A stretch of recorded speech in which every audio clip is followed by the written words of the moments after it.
We're about to do van life. So sometimes the best laid plans just don't happen quite the way you wanted them to. Right now, we literally know nothing.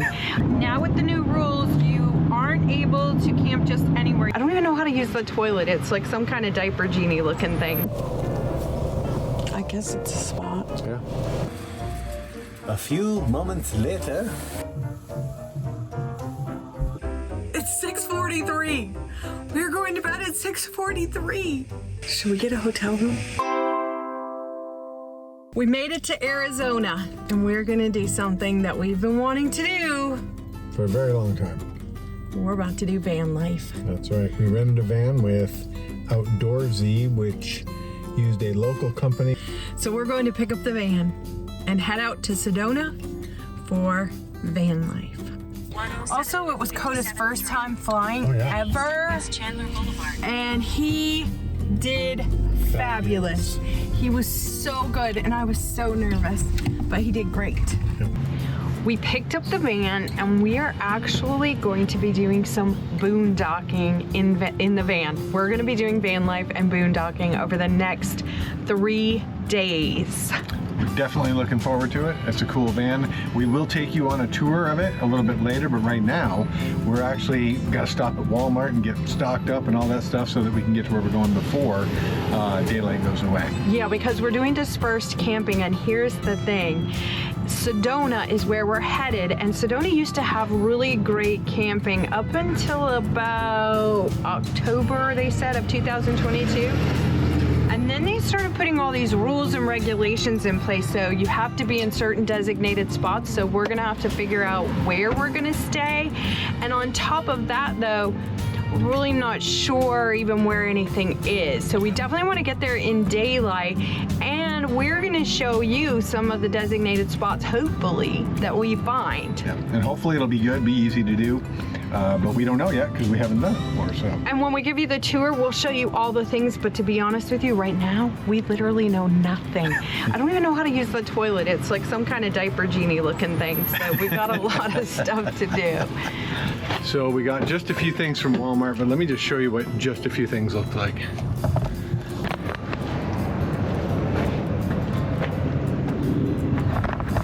That would be just a few things.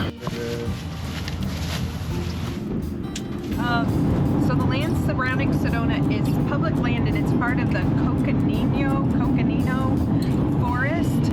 However, now with the new rules, you aren't able to camp just anywhere. You have to camp in designated spots.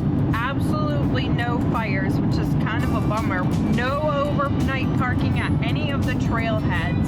And there's a 14-day camping limit. So those are a few things that you need to know if you're going to do some designated camping in boondocking in Sedona.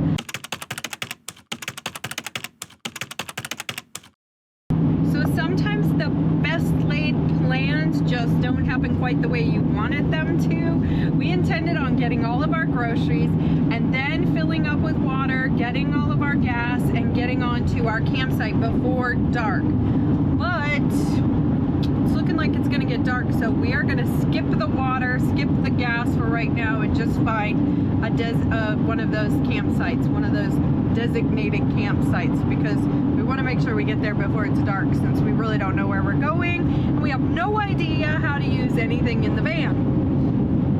So probably you're gonna get a tour in the morning instead of tonight. Not knowing what you're doing, driving into the unknown, being free.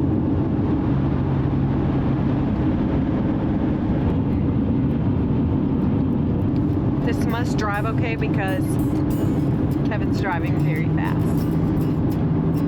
Driving fast. I'm doing the exact speed limit. I got the cruise set on 75. That's the speed limit. And actually, it does drive quite well. I'm very impressed. It drives a little better than I thought it would.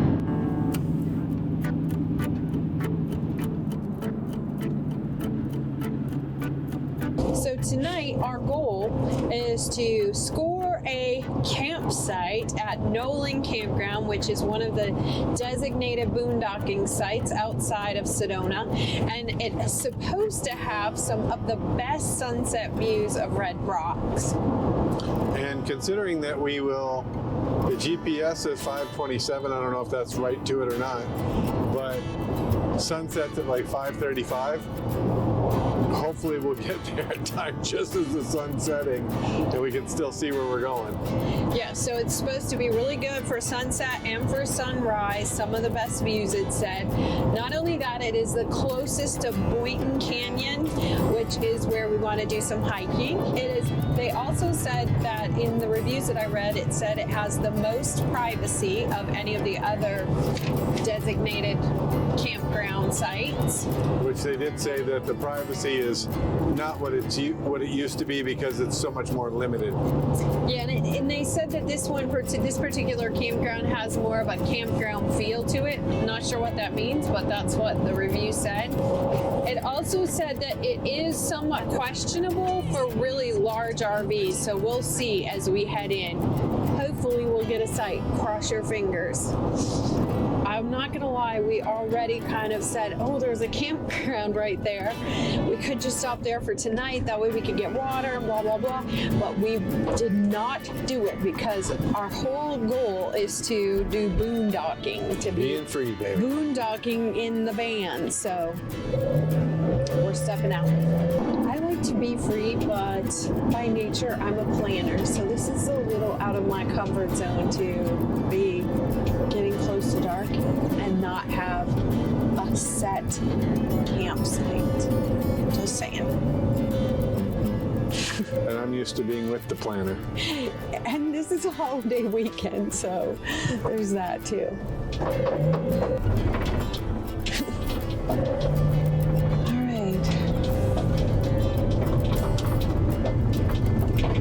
Right there? No, it has to actual say, it says.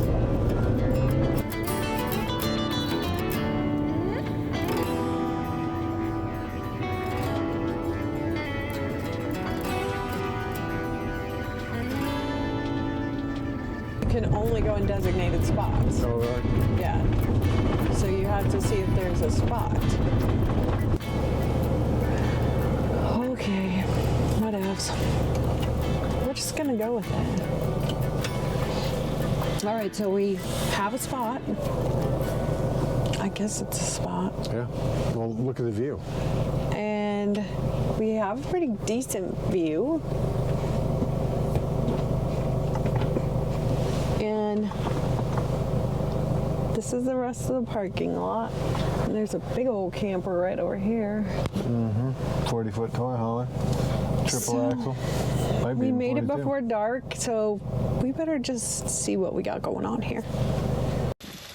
It's a bit challenging just to figure everything out while you're also trying to beat the darkness and all that, but it's really fun too. It's an adventure. So if you watched our boondocking and Telluride, you saw where we had a banana pepper debacle. If you noticed, there's no juice left in there because all the juice is currently in our camper. So it has gone under the fridge and we are now having to pull everything out and clean up all of the juice so we don't smell banana peppers for the rest of our road trip. So we've got some pickles. They're going into a plastic bag before they go into the cooler, the fridge. I'm not gonna have a repeat.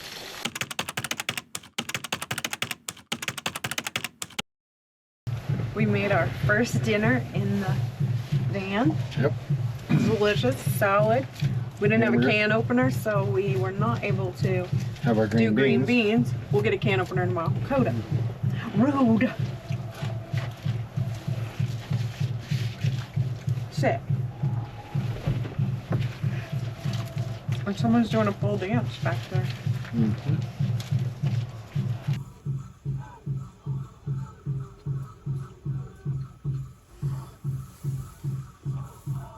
You can probably hear the drums. Yep. That's it for tonight. Tomorrow morning, or tomorrow sometime, we'll do a full tour of this baby. Once we figure out all the things. Tonight, I'm gonna have to figure out this diaper genie toilet. There are some porta potties over there, but I'd rather use the diaper genie. So tomorrow we're gonna get up, we're gonna do yoga, we're gonna go for a 10-mile run, then we'll start filming. We're just living the dream. Right. Trying to figure out how to hang up a privacy curtain on this window. We kind of have to. Yeah, there's that's one thing. There's no privacy curtains like you see in the vans where they have like the shades that go in the windows and they magnetize. There's nothing. They don't work. No, yeah. So we're just out to the open, but we'll shut the light off because I have to go to the bathroom and I'm gonna shut the light off and try the diaper genie. This, ladies and gentlemen, is the diaper genie. That's what it looks like. Now, I went to move this thing and it made a whole lot of noise and spinning and all kinds of stuff, so I'm a little scared to go to the bathroom in it, but what has to be done has to be done. All right, so we have 2 peas to a pot. Yeah, we're not gonna show it.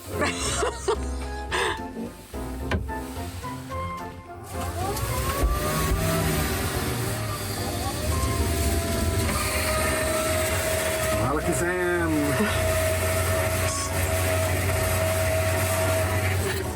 There's a lot going on there for just a flush.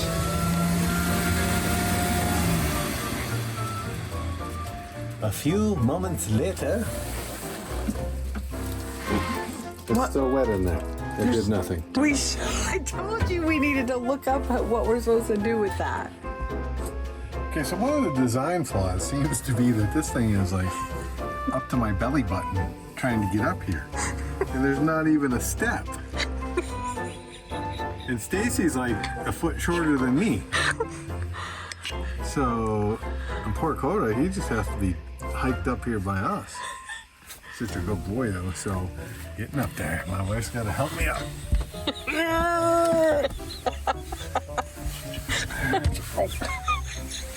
Okay, design flaw number 1. Never put the stationary cabinets above the head. It never works. Coda. It's the only cabinets in here. Put her down. Coda doesn't want to be up here with us.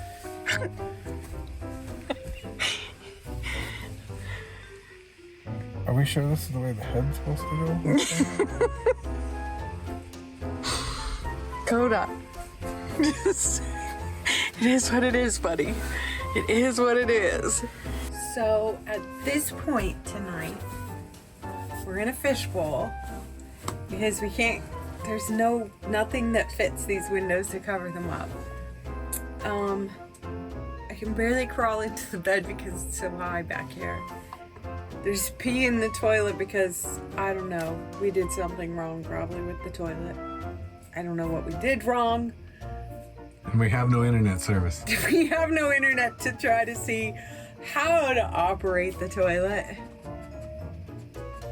I'm just gonna say, it's tight squeeze in here too. The rescue wagon's a tight squeeze, but in a different way. Maybe it's just that we're used to it and we know how to operate that and how to move in the rescue wagon. And maybe this setup is just not the right one for us, but I'm not gonna totally make all my judgments from this one night yet. So the plan was, and still is, to go to bed right now in our little short bed up here. However, I just want to show you what time it is. It's 6:43. We're going to bed at 6:43. I don't even know, but it's too cold to be outside, and it's too tight in here. And we're tired. And we're tired because we did get up at 4 this morning to catch the plane to get here. So far, this is... Should we get a hotel room? No. We made a commitment. It's time to go to bed now. It's time to go to bed. Keep the light. That's at least 6:47. That's the only good design so far is this. Do the other one too. It's like the clapper.